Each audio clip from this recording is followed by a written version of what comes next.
Today we will talk about the letter F for corporate Sufi, and F stands for family. For a Sufi, the whole world, with all the people in the world, with all the different religions and cultures and backgrounds and countries, are all one family. So they look at the whole world as a family. When somebody is suffering in any part of the world, the Sufi feels the suffering. The Sufi feels the pain, because the Sufi feels my brother or my sister somewhere is suffering. And by looking at the world in that manner, they're always at peace, they're always in harmony, they're always feeling happy about being one with everybody else. They don't have that negative energy of jealousy, of envy, of manipulation, of politics. So they are very much in harmony with the world around them. And the only time they get sad or affected is when they see disharmony, when they see wars, when they see people killing other people, when they see people hurting other people. They become a little, very much affected by that outlook. When we look at a corporation, there are two parts to it. Of course, the one corporation with all the team members, whether they're different departments, are one team, one family. So that's one part to the corporate scenario with family. And the other part is the corporate person works very hard with the purpose of being very successful in their business and making a lot of money and using that success and that money to support their family, so that they are able to make sure that their children get the best education, they live in a good house, they have a nice car, they live in a nice environment, in a good neighborhood.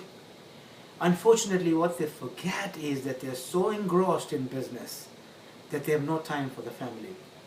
And Khalil Gibran says it beautifully. He says, you give little when you give of your possessions. It's when you give of yourself that you truly give.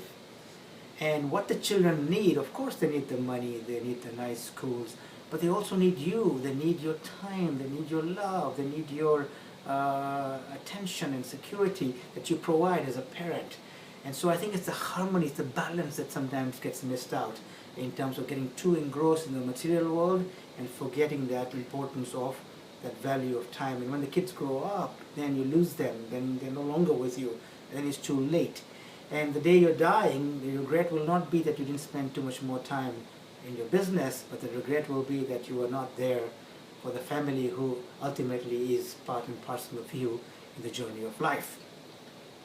As far as the dynamics are concerned in the corporate world, the dynamics of a family in terms of different departments, in terms of different personalities, if you learn from the Sufi world looks at dynamics in family, starting from an individual as a family on himself or herself, the harmony of the body, mind, spirit, that we are one. If your body is going one way, if your heart is going somewhere else, if your soul is going somewhere else, if your mind is going somewhere else, there's already this harmony within yourself. So for a Sufi, it starts with the integrity or harmony within oneself. It extends to the immediate family, the spouse, the children, the parents, the siblings. And then it goes to the neighborhood, the community, and then to the society at large.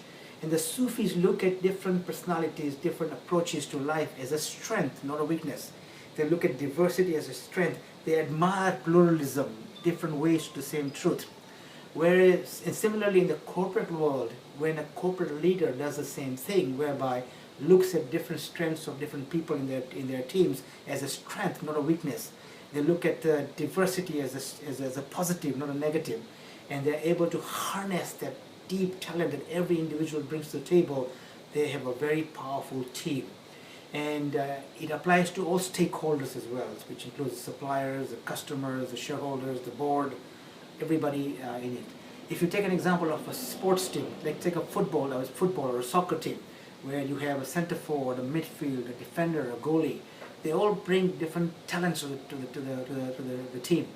Lionel Messi, who is for the last 4 years been the best footballer of the year.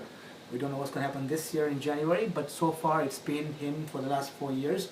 And if you put him in the goalkeeping, he would be a waste. He's so short, and yet he's the fantastic striker. So in a team, you use people's strengths and not their weaknesses.